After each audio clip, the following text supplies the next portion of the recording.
ഇന്ന് സൺഡേ ആയതുകൊണ്ട് ഏട്ടനെ തൊടിയൊക്കെ ഒന്ന് ക്ലീൻ ചെയ്യാൻ വേണ്ടി ഇറങ്ങിയിട്ടുണ്ട്. അപ്പം ഞങ്ങൾ നോക്കാൻ വേണ്ടിയിട്ട് ഇങ്ങനെ ഇറങ്ങിയതാണ്. നമ്മുടെ വീട്ടിൽ ഒരുപാട് സീതാരഞ്ഞ ഉണ്ടായിട്ടുണ്ട് കേട്ടോ. ഈ ഒരു ഫ്രൂട്ടിനായിട്ട് ഇവിടെ സീതാരഞ്ഞ എന്ന് പറയാറ്. നിങ്ങളുടെ ഇവിടെ എന്താ പറയാറ്?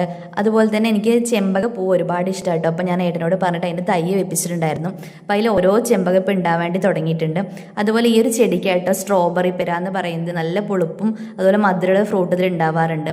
പിന്നെ ഞാനും മോളും കൂടി ഏട്ടൻ ചെയ്യുന്നതൊക്കെ നോക്കിയിട്ട് കുറച്ച് നേരം അവിടെ നിന്നിട്ടുണ്ടായിരുന്നു.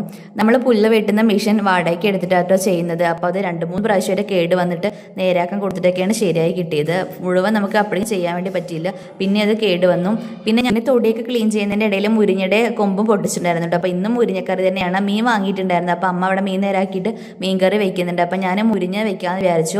എനിക്ക് തേങ്ങ അരച്ച് വെക്കുന്നത് ഇഷ്ടമാണ്. അപ്പോൾ കുറച്ച് ദിവസമായിട്ട് കഴിക്കാൻ വേണ്ടി തോന്നുന്നു. അപ്പോൾ ഞാനത് പറിച്ചു കൊടുത്തിട്ടുണ്ടായിരുന്നു. അപ്പോൾ അച്ഛമ്മ ഇന്ന് മഴയൊന്നും ഇല്ലാത്തതുകൊണ്ട് കുറച്ച് തണുപ്പൊക്കെ ഒതുങ്ങിയിട്ടുണ്ട്. അപ്പോൾ ഒന്ന് പുറത്ത് വന്നിരിക്കുകയാണ്. അപ്പോൾ എൻ്റെ കൂടെ മുരിഞ്ഞ നേരാക്കാനെ കൂടിയിട്ടുണ്ടായിരുന്നു. അപ്പോൾ ഇത് ഞാൻ ഉണ്ടാക്കുന്നത് ആദ്യം വെള്ളം തിളപ്പിക്കാൻ വേണ്ടി വെച്ചിട്ടുണ്ടായിരുന്നു. അതിലേക്ക് മഞ്ഞൾപ്പൊടി, മുളക് പൊടി, ഉപ്പ് ഇട്ടിട്ട് നന്നായിട്ട് തിളപ്പിച്ചെടുക്കുക.